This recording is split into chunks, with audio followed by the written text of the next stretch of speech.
Amados hermanos, hoy quiero hablarles sobre un tema crucial en nuestra vida cristiana: la importancia de la separación del mundo. La palabra de Dios en 2 Corintios 6, 14-7, 1 nos llama a no unirnos en yugo desigual con los incrédulos, porque la luz no tiene comunión con las tinieblas. No se trata de rechazar o despreciar a quienes no conocen a Cristo, sino de entender que nuestro llamado es a la santidad. Cuando vivimos demasiado cerca del pecado, corremos el riesgo de ser arrastrados por él. El mundo con sus valores y filosofías contrarias a Dios busca alejarnos de la verdad y debilitar nuestra fe. Pero el Señor nos ha llamado a ser santos, a apartarnos para Él. Vivir en santidad no es un peso, sino un privilegio y una bendición. Nos protege, nos fortalece y nos permite reflejar la gloria de Dios. Hermanos, evaluemos nuestras vidas y decidamos vivir conforme al llamado del Señor, separados para Él, firmes en la fe y en su gracia. Pastor, su mensaje ha sido una verdadera bendición para mi vida. Sus palabras, llenas de sabiduría y verdad bíblica, han tocado profundamente mi corazón y me han recordado la importancia de vivir en santidad. Gracias por guiarnos con tanta claridad y amor, por enseñarnos con fidelidad la palabra de Dios y por ser un instrumento en sus manos. Su pasión por la verdad y su dedicación a la Iglesia son un testimonio poderoso. Que el Señor lo siga usando y bendiciendo grandemente. Pastor, su enseñanza sobre la separación del mundo ha sido un llamado fuerte y claro a vivir para Dios. Sus palabras nos han desafiado a examinar nuestras vidas y a comprometernos más con la santidad. Se nota su amor por la Iglesia y su deseo de vernos crecer espiritualmente. Su fidelidad a la Escritura y su manera de comunicar con tanta pasión e inspiración son un verdadero regalo para todos nosotros. Damos gracias a Dios por su ministerio y oramos para que continúe fortaleciéndolo. Te invito a que abra la palabra de Dios, la segunda epístola del apóstol Pablo a los Corintios, capítulo 6.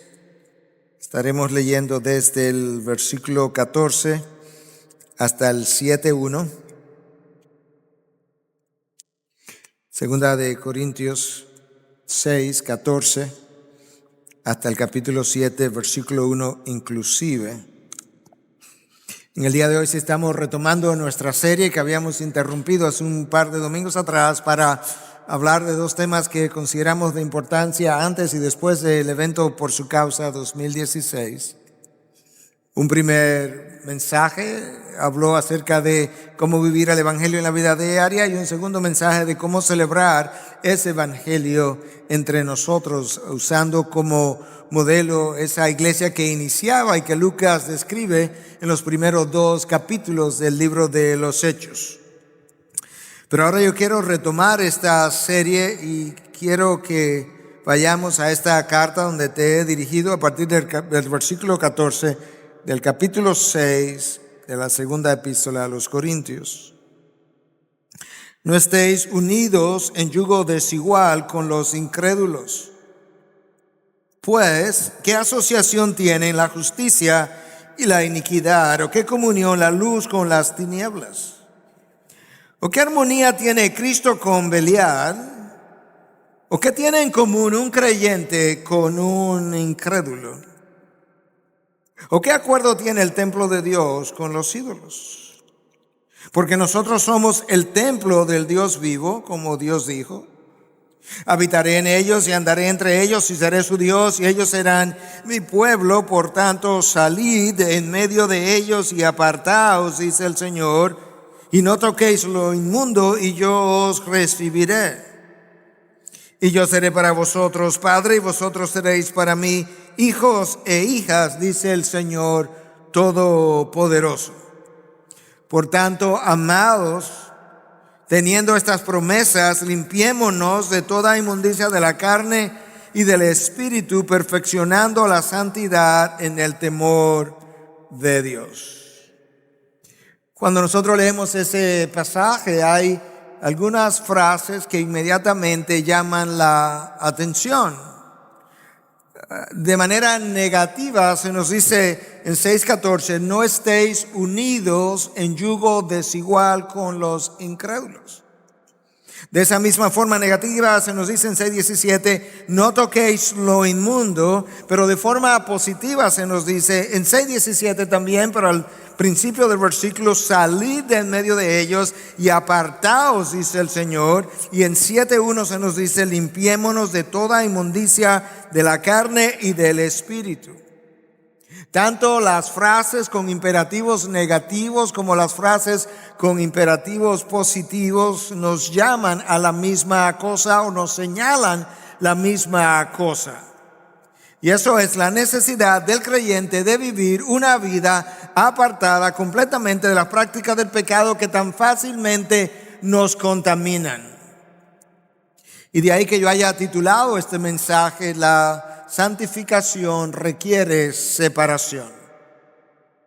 Cuando nosotros revisamos el registro bíblico desde el primer libro de la Biblia hasta el último, hay un énfasis de parte de Dios de diferentes maneras acerca de la necesidad que el creyente tiene de apartarse de la impiedad, del mundo pagano, de las formas mundanas y de los estilos mundanos de el mundo que nos rodea. Sin embargo, al mismo tiempo, cuando revisas ese mismo registro de manera paralela, tú encuentras una debilidad o quizás un deseo de parte del pueblo de Dios continuamente de querer imitar al pueblo que vive a su lado, pero que no tiene a Dios como su Dios. Llegó el momento incluso donde Israel se sintió tan incómodo con el hecho de que ellos no tenían un rey como las demás naciones, que rechazaron a Dios como rey y le pidieron que le diera un rey como las demás naciones tenían, porque tener a Dios por rey cuando el resto tenía otra forma de gobierno, a ellos no lo dejaba tranquilos. Y eso ha hecho que el cristiano, el pueblo de Dios, coseche grandes consecuencias al vivir en íntima comunión con aquellos que no tienen ninguna relación con el Dios que nosotros decimos adorar. Eso fue cierto del pueblo de Israel y eso sigue siendo cierto de la iglesia del Señor hoy en día. Lamentablemente, esa sigue siendo la lucha en la vida de muchos de ustedes que asisten a esta iglesia donde escuchan la predicación de la palabra semana tras semana. El pueblo de Dios ha tenido una resistencia a someterse a su voz y una tendencia a obedecer la voz de la carne y la voz del enemigo, que comenzó en el jardín del Edén cuando Adán cayó la voz de Dios e hizo caso a la voz de la serpiente, y desde entonces esa inclinación no ha cesado. Pero si tú abres esta palabra y la escudriñas con cuidado, tú encontrarás que apenas en el capítulo 12 del primer libro de la Biblia, tú encuentras a Dios separando a un hombre para él, y la primera instrucción que ese hombre recibe es: vete de tu tierra y de tu parentela a la tierra que yo te mostraré. Vete del lugar de la población donde tú has crecido, porque allá en otro lugar donde yo te estoy llevando, yo haré mi obra en ti y a través de ti. Y nosotros leemos eso y no nos preguntamos por qué Dios los separó.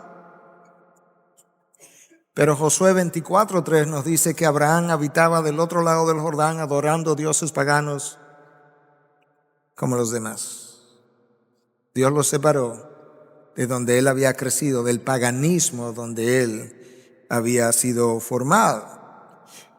Posteriormente, el pueblo judío, que crece a partir de Abraham, se multiplica en Egipto y se convierte en una gran nación, y Dios tiene el deseo de interactuar o de relacionarse íntimamente con ese pueblo, y lo que él hace es se encuentra a otro hombre de nombre Moisés, que tenía 40 años en el desierto, y lo llama a regresar a Egipto para que sacara a su pueblo de donde el pueblo se había multiplicado, del paganismo egipcio, para él relacionarse con ese pueblo en medio del desierto, de tal forma que su pueblo le sirviera.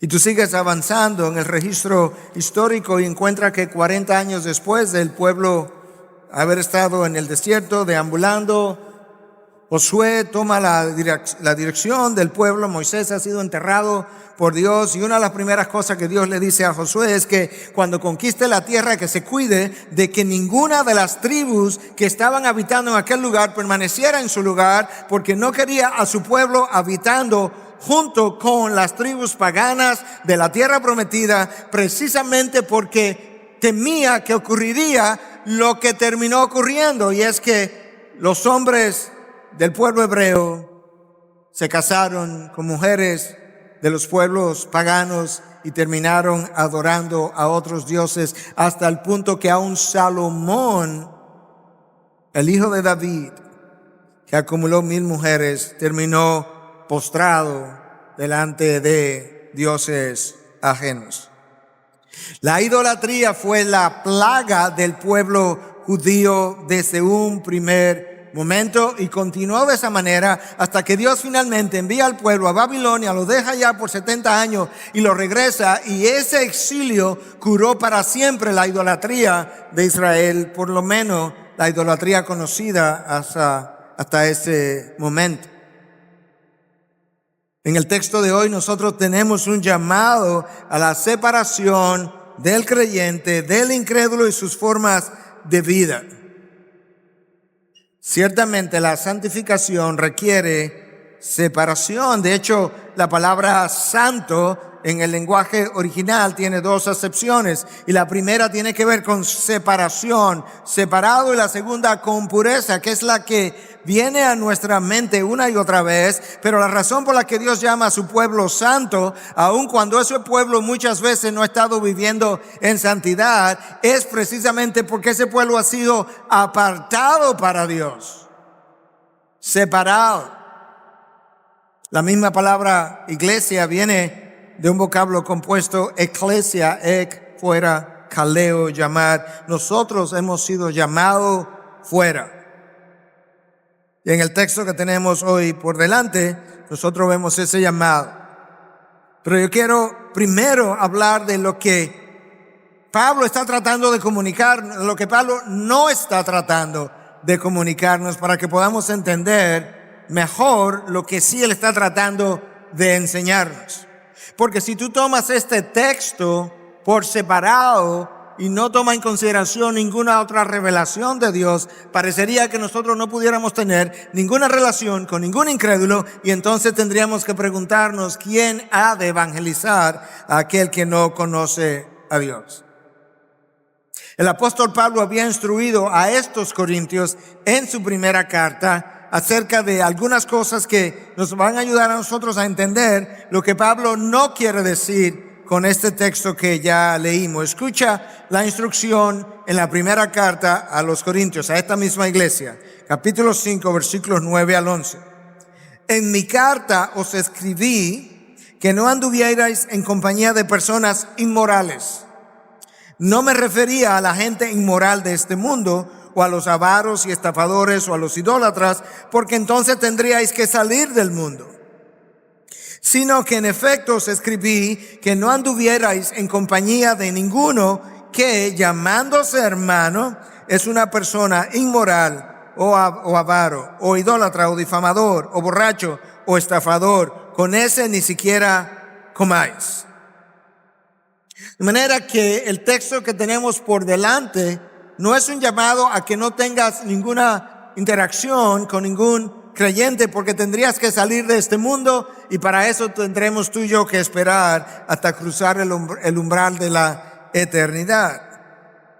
Pablo no nos llama a evitar el contacto absoluto con el incrédulo. Entonces eso es lo que el texto no quiere decir. Pasemos a ver ahora qué es lo que el texto está enseñando. Y en el texto que nosotros tenemos por delante, nosotros tenemos una prohibición, el versículo 14. Tenemos 5 preguntas que afirman, ilustran la prohibición. Nosotros tenemos, por otro lado, una explicación de lo que nosotros somos y que, por tanto, lo que somos es la justificación para el llamado a la separación. Número 4, el apóstol Pablo nos muestra las promesas de Dios. Y número 5, en base a las promesas de Dios, nos enseña cómo esas promesas son la motivación para yo separar. No las consecuencias del pecado, las promesas que Dios me ha hecho. Comencemos a ver la prohibición, versículo 14. No estéis unidos en yugo desigual con los incrédulos. Antes de nosotros tratar de aplicar el texto hoy, tenemos que ver cuál fue la intención del autor cuando escribió esto a los corintios. Porque su intención primaria no fue la de matrimonios, porque él no está hablando de matrimonio. De hecho, la segunda carta a los Corintios no tiene nada que ver con el matrimonio, como sí tiene que ver la primera carta en el capítulo 7. Pero para explicar parte del trasfondo y el contexto, yo quiero mencionarte 2 prácticas o 2 enseñanzas del Antiguo Testamento para que tú puedas ir entendiendo mejor qué es lo que probablemente estaba en la mente de Pablo. En Levítico 19:19, Dios dice lo siguiente: mis estatutos guardaréis, no ayuntarás o tratarás de cruzar o de aparear 2 clases distintas de tu ganado. No sembrarás tu campo con 2 clases de semilla, ni te pondrás un vestido con mezcla de 2 clases de material. Qué raro eso. Deuteronomio 22:10, no ararás con buey y asno juntos. Más raro todavía. Hasta que tú comienzas a entender que realmente estas no eran más que metáforas vividas de algo que Dios estaba tratando de enseñar al pueblo desde muy temprano, y es la necesidad de separar aquellas cosas que realmente no son similares para que pudiera entender alguna de estos imperativos a la separación. Y si tú piensas que esto es algo alado por los moños, yo quiero mostrarte por lo menos una metáfora vivida más que tú conoces perfectamente bien, con la que te puedes relacionar, y como esas hay múltiples otras. Pero Dios hizo eso múltiples veces. Dios llamó a Oseas a casarse con una prostituta, llevársela a su casa. Esta luego le fue infiel, para ilustrar la infidelidad del pueblo judío para con él. Una figura del habla vivida. Hace lo mismo con Ezequiel cuando lo manda a no llorar a su esposa y a acostársele de lado por meses cuando su esposa murió, pero no tengo el tiempo para entrar en este tipo de ilustraciones hoy, simplemente para decirte que Dios desde muy temprano comenzó a usar figuras del habla, metáforas vividas para enseñar al pueblo de Dios, y ahora es ese pueblo que oye esta enseñanza: no estéis unidos en yugo desigual con los incrédulos. Y en el contexto inmediato, si tú conoces lo que estaba pasando en la iglesia de Corinto, tú descubres que esto tenía todo que ver con la inmoralidad y la permisividad de los corintios con personas que estaban viviendo y comulgando con ellos y teniendo cultos entre ellos, mientras todo el tiempo se llamaban hermanos y todo el tiempo practicaban cosas que solamente los paganos hacen. Había uno de ellos que vivía con la mujer de su padre. Habían algunos que iban a la mesa del Señor, y ese día la población de Corinto, la iglesia de Corinto, tenía la cena del Señor y tenía una cena también. Y algunos se emborrachaban y otros comían tanto que no dejaban comida para los demás.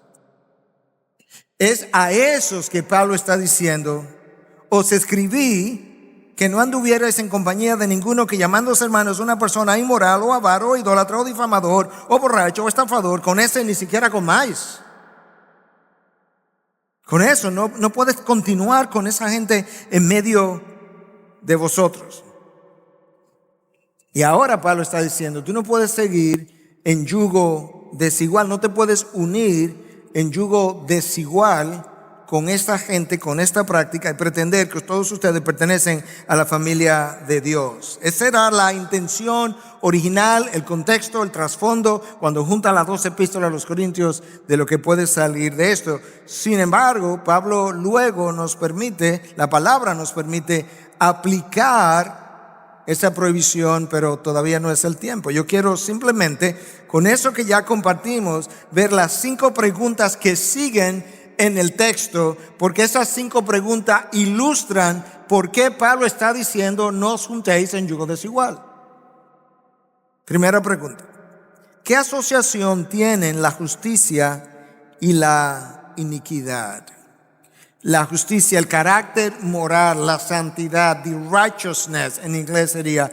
¿Cuál es la relación, Corintios, que existe entre el carácter de Cristo imputado, dado a ti como persona al día que naciste de nuevo, y la iniquidad en medio de la cual tú continúas habitando? Esas dos cosas ni se parecen y no pueden coexistir. La coexistencia de la iniquidad y la santidad o la justicia personal son incompatibles por definición. Es una contradicción, Corintios.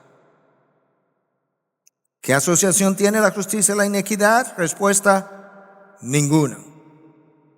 Sal de allí, sal de esa práctica.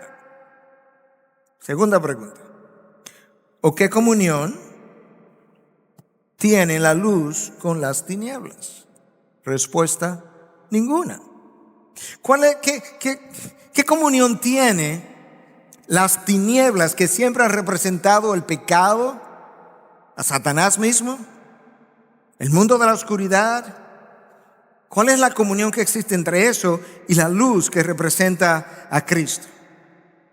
Pedro nos dice en su primera carta en 2:9 que nosotros fuimos, ¿qué cosa? Sacados de las tinieblas y traídos a su luz admirable. Ahora que estoy en su luz, explícame, Corintio, ¿de qué forma tú crees que esa luz a la que yo fui traído puede tener comunión con la iniquidad y la oscuridad y las tinieblas que permiten entre vosotros como iglesia, como comunidad? No hay ninguna. ¿Cómo es que estando en la luz ahora quiere regresar a las tinieblas? ¿Cómo es que siendo luz las tinieblas no te molestan? ¿No ves el choque? Tercera pregunta: ¿o qué armonía tiene Cristo con Belial? La palabra traducida como armonía en el original tiene que ver con sinfonía.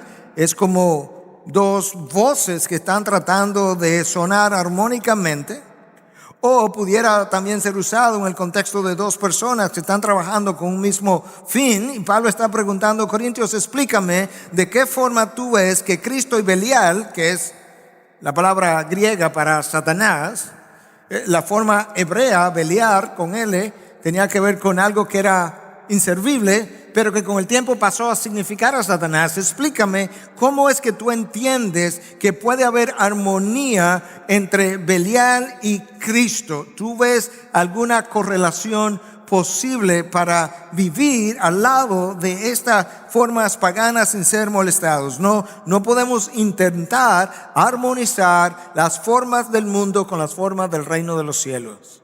No podemos, son como el agua y el aceite. Próxima pregunta, Corintios, que realmente la pregunta es esta. Todas las anteriores, las 3 anteriores, era simplemente la forma de Pablo llegar a la cuarta pregunta. Esa es la pregunta. ¿Qué tienen en común un creyente con un incrédulo? El creyente le pertenece a Cristo, no a Belial. El creyente habita en la luz, no en la oscuridad. El creyente ha recibido la justicia de Cristo, no la iniquidad. Las 3 preguntas eran para llegar a la cuarta. Explícame de qué manera tú entiendes que el creyente y el incrédulo tienen algo en común. No habitan en el mismo reino, no tienen el mismo Dios, no tienen el mismo amo, no responden a los mismos intereses, no tienen los mismos valores. Oh, Corintios, ¿no lo veis? Quinta y última pregunta. ¿O qué acuerdo tiene el templo de Dios con los ídolos? Tú eres el templo de Dios. Y siendo el templo de Dios, algunos de ustedes todavía practican, forman parte, y participan de fiestas idolátricas. Quizás Pablo tenía en mente, no lo sabemos, pero quizás aquella ocasión cuando Manasés entró al templo de Dios, Segunda de Reyes capítulo 21 describe esto, en los primeros versículos, y en el templo de Dios Manasés trajo ídolos construidos por manos humanas, lo trajo al templo de Dios y ofreció sacrificio a ellos. Pablo dice, ¿hay algún acuerdo entre el templo de Dios con los ídolos? ¿Cómo es que después que el Espíritu Santo ha venido a morar en ti, podríamos participar de fiestas a los ídolos o a un carnaval en nuestros días o a unas fiestas patronales en nuestro país? Probablemente Pablo tenía todo eso en mente. Y algunos de nosotros, o muchos de nosotros, pudiéramos decir, bueno, yo no tengo esas prácticas, de manera que yo no creo que este texto se aplica a nosotros. Y eso es precisamente la razón por la que nosotros hacemos exposición y luego aplicación. Porque cada epístola que fue escrita en el Nuevo Testamento tenía un contexto y una intención en el momento para la localidad en la que estaba, o la iglesia que estaba recibiendo la epístola, pero tiene una aplicación para todas las generaciones. Y entonces ahora lo que yo quiero hacer antes de continuar es poder aplicar un poco lo que hemos visto hasta ahora, porque ciertamente hay aplicaciones. Piensa por un lado cuando Pablo dice no estéis unidos en yugo desigual, y tienes el trasfondo del Antiguo Testamento de un buey y un asno que no debían estar juntos en la misma yunta o el mismo yugo, de manera metafórica hablándole al pueblo de Israel. ¿Cuál sería el yugo, la yunta más cercana que un creyente pudiera disfrutar hoy? Pues obviamente el matrimonio. El matrimonio de un creyente con un incrédulo es una imposibilidad a la luz de la palabra de Dios, porque no tiene los mismos valores, porque no tiene los mismos gustos, no tiene las mismas preferencias, porque aún a la hora de la intimidad habrá choques entre uno y el otro, porque uno está en el reino de la luz y el otro está en el reino de las tinieblas, porque uno responde a Belial y el otro responde a Cristo, porque uno está en la luz a la que fue atraído y el otro todavía permanece en esa oscuridad de la mente. Y Pablo dice, la palabra nos dice, no, la palabra de Dios nos enseña cómo Dios prohibió incluso al pueblo judío contraer justamente matrimonios con pueblos paganos para que la seducción no atrajera a su pueblo y lo alejara de él.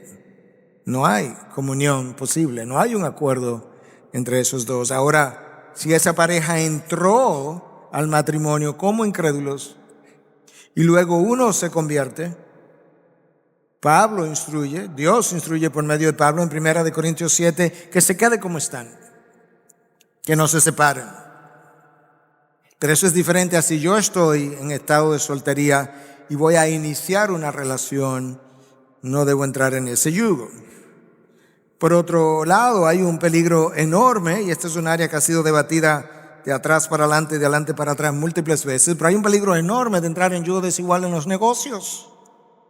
Porque a la hora de manejar íntegramente la oficina, a la hora de manejar íntegramente las finanzas, porque a la hora de pagar impuestos, porque a la hora de honrar al César o no honrar al César, o honrar a Cristo por encima del César, a la hora de tener que hacer eso, el incrédulo y el creyente se van a encontrar en una asociación en disputa si realmente el creyente levanta los valores del reino. Y es por eso que se hace tan difícil, si no imposible, entrar en yugo desigual por igual cuando tiene que ver con los negocios. Eso no dice que yo no pueda comprarle a un incrédulo, que yo no pueda venderle a un incrédulo. Yo no estoy en yugo desigual en esos casos. Pero la historia ha demostrado, usted puede hacer el ejercicio esta tarde, que cuando usted toma un guante blanco y lo pone en el lodo no se vuelve guantino, sino que es el guante que se vuelve lodino. Y lamentablemente la historia está ahí para probar que lo mismo ha ocurrido con el pueblo de Dios. Los corintios llegaron a participar de la inmoralidad sexual, llamándose cristianos, de formas idolátricas de celebración de estas actividades. Algunos de nosotros pudiéramos decir, bueno, que yo nunca he hecho algo como eso, pero como el texto tiene aplicación, yo quiero preguntarte, estoy convencido hasta el tuétano de mis huesos, que en el contexto de hoy Pablo haría una pregunta similar y diría, ¿qué comunión tiene el creyente con el hilo porno del internet? ¿Qué asociación hay entre la luz del Hijo de Dios y la oscuridad de ese ídolo porno que está frente a tus ojos? ¿Cuál es la comunión que existe, la relación entre estas imágenes pecaminosas desde violencia hasta sexualidad, llegando hasta la pornografía, y lo que es la santidad, la mansedumbre, la luz de Cristo en aquel que es su Hijo? ¿Qué tienen en común el templo de Dios y ese ídolo porno frente a tus ojos? Respuesta, nada. Vimos la prohibición, vimos las 5 preguntas que apoyan la prohibición. Tercer punto, lo que nosotros somos. Versículo 16, segunda parte, porque nosotros somos el templo del Dios vivo. Nosotros somos eso. En el Antiguo Testamento, Dios mandó a Moisés a construir un tabernáculo porque deseaba morar en medio de su pueblo y simbólicamente ahí moraba con ellos. Y luego se construye el templo de Israel. Y simbólicamente otra vez Dios estaba ahí morando con ellos. Era el lugar de residencia de Dios, hasta el punto que cuando Salomón inauguró el templo se llenó de esta nube densa y los levitas y sacerdotes tuvieron que salir del templo, dejarlo completamente porque la nube era tan densa, la presencia de Dios era tan densa que no podían soportar. Esa fue la solución de Dios a la caída del hombre, porque en el principio Adán y Eva habitaban en el jardín, y el jardín era el templo de Dios, era el trono de Dios, era el lugar de adoración continua a Dios. Pero cuando ellos son expulsados del jardín, entonces había que encontrar un lugar, una manera, una forma de Dios habitar en medio de ellos, y Dios pensó en el tabernáculo, Dios pensó en el templo de Israel, y una vez el tiempo del templo terminó, Dios nos envió a su Hijo, y ahora su Hijo, en quien residía la plenitud de la divinidad, se llamó a sí mismo el templo de Dios, cuando en conversación con los fariseos les dijo: destruir este templo y en 3 días lo reedificaré, refiriéndose a su muerte y resurrección. El tabernáculo, el templo, Jesús asciende, y Él y el Padre nos envían al Espíritu, y el Espíritu viene y mora en el interior del creyente. Y Pablo nos dice a nosotros en la primera carta a los Corintios: vosotros sois el templo del Espíritu. Vosotros sois el templo. Eso es exactamente lo que el texto de hoy nos dice, porque nosotros somos el templo del Dios vivo. Cuando tú llegas a Apocalipsis, te encuentras que los hijos de Dios habitaremos con Cristo, con Él en medio nuestro, y Él y aquel lugar será nuestro templo. Dios ha tenido un afán continuo de habitar con su pueblo, y hoy en día habita en nosotros por medio de su Espíritu. La pregunta sería a la iglesia del Dios vivo: ¿qué comunión tiene el Espíritu que vive en ti con la iniquidad que celebras, que aplaude, que ves, que disfruta, ¿qué comunión tiene? Pablo pudiera quizás, digo yo, decir, ¿por qué no dejas de preguntarte qué tiene de malo y no comienzas a preguntarte qué tiene de santo? Cuando tú preguntas qué tiene de malo, en esencia lo que estás preguntando es cómo se parece esto a Satanás. Pero cuando preguntas qué tiene de santo, estás preguntando cómo se parece esto al carácter de Cristo. Y esa respuesta es distinta y lleva a conductas diferentes también. Es inconcebible que siendo el templo del Dios vivo, nosotros practiquemos y vivamos en concupiscencia contaminando el templo de Dios. 4. La promesa de Dios, versículo 16. Al final, habitaré en ellos y andaré entre ellos y seré su Dios y ellos serán mi pueblo. Versículo 18, y yo seré para vosotros padre y vosotros seréis para mí hijos e hijas, dice el Señor Todopoderoso. El Señor dijo, yo habitaré, yo seré, yo andaré, y el Señor hoy habita entre nosotros, vive entre nosotros, se mueve entre nosotros, es nuestro Dios y nosotros somos su pueblo. Dios ha cumplido su palabra, Dios ha sido fiel, Dios ha mostrado su fidelidad a pesar de la infidelidad de su pueblo. Esa es la promesa, y vosotros seréis para mí un hijo y vosotros seréis para mí una hija, y yo seré su Dios y yo seré por padre. Esa es la promesa. Tú pasas a ser hijo de Dios el día que entregas tu vida a Cristo, el día que le recibe.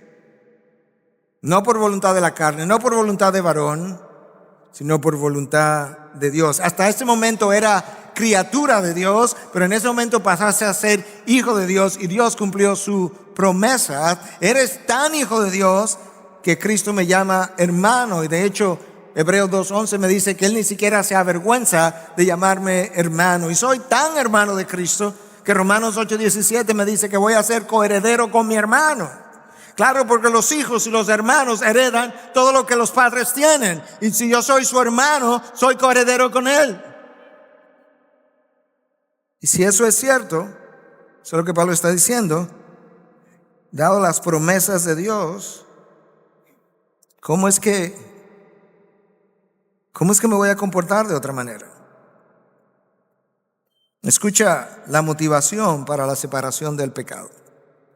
Versículo 17 y capítulo 7, versículo 1. Por tanto, salid de en medio de ellos y apartaos, dice el Señor. Déjame comenzar ahí. Ahí hay un por tanto. Ese por tanto tiene todo que ver con lo que acaba de ser dicho. ¿Qué es lo que acaba de ser dicho? Nosotros somos el templo de Dios, por tanto. Salid en medio de ellos y apartaos. La motivación es que soy el templo de Dios. La primera motivación para yo apartarme es que somos el templo de Dios, somos el pueblo de Dios, somos hijos e hijas de Dios. Por eso debiéramos salir de la inmoralidad, de la inmundicia y de todo estilo de vida y práctica pecaminosa que deshonra a mi Dios. Por lo que somos. Pedro nos dice en 1 Pedro 2:9 que nosotros somos ¿qué cosa? Linaje escogido, nación santa, real sacerdocio, pueblo adquirido para posesión de Dios. Todo eso es lo que yo soy. Por tanto, salir en medio de ellos, de la inmoralidad de sus prácticas. Y no toquéis, dice el versículo 17, lo inmundo y yo os recibiré. ¿Has tocado lo inmundo? ¿Te has alejado de mí? Ahora quieres regresar, yo estoy dispuesto a recibirte, yo os recibiré, pero no toquéis lo inmundo. Tienes que regresar sin aquello que abrazaste, sin las prácticas que elegiste, sin las prácticas pecaminosas en las que has estado. Deshazte de ella y regresa y yo os recibiré.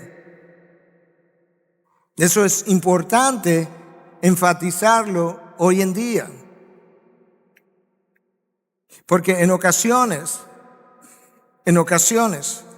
el énfasis es tan desproporcionado hacia la gracia que todo lo que suena prohibitivo suena a ley o a legalismo. Y Michael Horton nos recuerda que tanto en el Antiguo Testamento como en el Nuevo Testamento ha habido gracia y ley.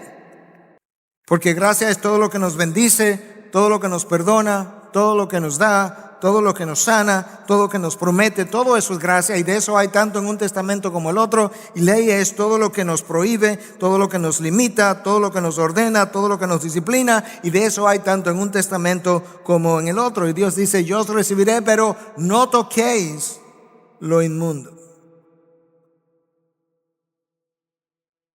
Versículo 7, capítulo 7, versículo 1, un segundo por tanto. Hay dos por tantos, uno detrás del otro. Por tanto, amados, teniendo estas promesas, limpiémonos de toda inmundicia de la carne y del espíritu, perfeccionando la santidad en el temor de Dios. Nota cómo la motivación para la santificación no son las consecuencias del pecado, las cuales también son una motivación, pero Pablo está yendo más allá. Pablo está presentando un cuadro todavía mucho más alto, de mayor entendimiento, y nos está diciendo: Corintios, hivitas, la motivación para la santificación son las promesas de Dios. Por tanto, amados. Aunque el lenguaje pueda sonar fuerte, Pablo quiere ayudarla a entender: yo estoy hablando de esta manera porque les amo. Ustedes son amados para mí, teniendo estas promesas. ¿Cuáles promesas? De que Él andará con nosotros, de que Él estará con nosotros, de que Él será mi Dios, de que yo seré su pueblo, de que yo seré su hijo, de que yo seré su hija. Teniendo estas promesas, limpiémonos de toda inmundicia de la carne y del espíritu, perfeccionando la santidad en el temor de Dios. Limpiémonos es algo que a mí me toca hacer.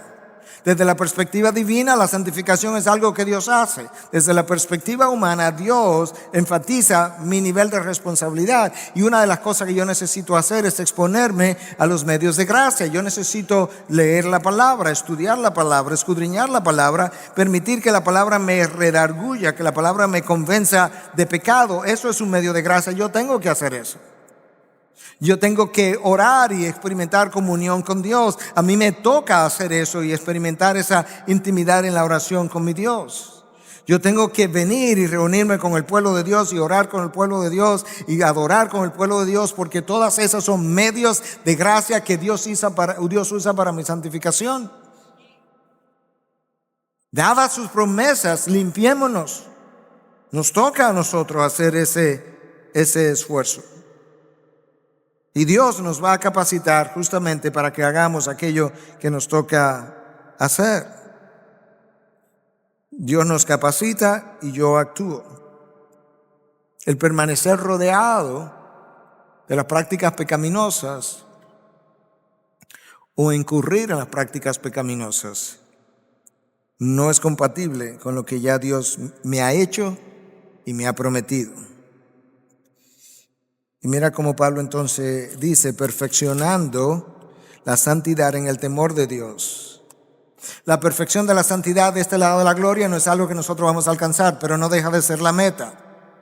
La formación completa de la imagen de Cristo nunca va a pasar de este lado de la eternidad, pero no deja de ser la meta. Y Pablo está diciendo: perfeccionando, en otras palabras, muévete en la dirección de la perfección de la santidad todo el tiempo que esté vivo para la gloria de tu Dios. Honra el hecho de que tú eres el templo de Dios, justamente moviéndote en la dirección de la perfección de esa santidad. ¿Y por qué lo vas a hacer? Por las promesas de Dios. Eso es, en este contexto, por lo menos, lo que Pablo nos está presentando como motivación, las promesas de Dios, que nos sigue siendo el motor, la energía, donde nosotros debiéramos anclarnos para favorecer nuestra santificación. ¿Te das cuenta de lo que Pablo ha hecho con los corintios? Ha ido, lo que Pablo primero hizo en toda la parte que termina en el versículo 13 del capítulo 6, es defender su ministerio, defender su apostolado. Defendido su apostolado, Pablo directamente pasa a hablarle a ellos de sus estilos de vida. Es como que ya establecí la autoridad para decir estas cosas. Ahora yo quiero hablarte de tu estilo de vida y yo quiero confrontar áreas específicas y yo quiero hablarte como iglesia Corinto acerca de esta comunión que habéis permitido entre luz y tinieblas, entre Cristo y Belial, entre iniquidad y justicia, entre creyentes e incrédulos que llamándose hermano andan en estas prácticas. Esta es una iglesia que continuamente practicó el pecado de diferentes maneras. Exhibió celos, envidia, orgullo, división, favoritismo, inmoralidad, embriaguez, glotonería. Y Pablo está luchando con ellos. Está ayudándole a ver que ninguna de esas cosas se explican, se justifican en la vida de un cristiano justamente por lo que él es y por las promesas de Dios. Aparte de las consecuencias que esas cosas han traído y siempre traen al Hijo de Dios. Dios registró la historia de su pueblo no simplemente como testimonio del mal caminar de porciones de su pueblo en el pasado, sino como advertencia para nosotros hoy en día de lo que nosotros no debiéramos hacer de forma distinta según las generaciones, pero por las mismas razones que Dios llamó la atención en el pasado, son las mismas razones por las que Dios nos llama la atención en el presente. Sed santos porque yo soy santo. No una sugerencia, no una recomendación, un imperativo. Es ser algo, pero la razón ¿cuál es? Nota que Dios no dice, sed santo porque si no te castigo. Eso puede ser verdad, pero eso no es lo que Él dice. Sed santos porque yo soy santo. Y tú sabes que tú eres mi hijo y yo soy tu padre. Y donde tú vas, tú mal representas a tu padre. No honras a tu padre. En la cruz mi hijo pagó por tus pecados. Pero cuando vives en comunión con el pecado, deshonras mi cruz, deshonras la cruz de mi hijo, deshonras el nombre de mi hijo, deshonras el sacrificio de mi hijo, deshonras la gracia de mi hijo, deshonras la misericordia de mi hijo, deshonras el amor de mi hijo. Y como mi hijo y yo somos uno, deshonra mi amor, mi gracia, mi misericordia, mi propio hijo, mi propio sacrificio. No, Corintios, no Evitas, no Miguel. No puedes olvidar ni quién es tu Dios, ni a quién pertenece, ni quién eres, porque a Él necesitas honrar.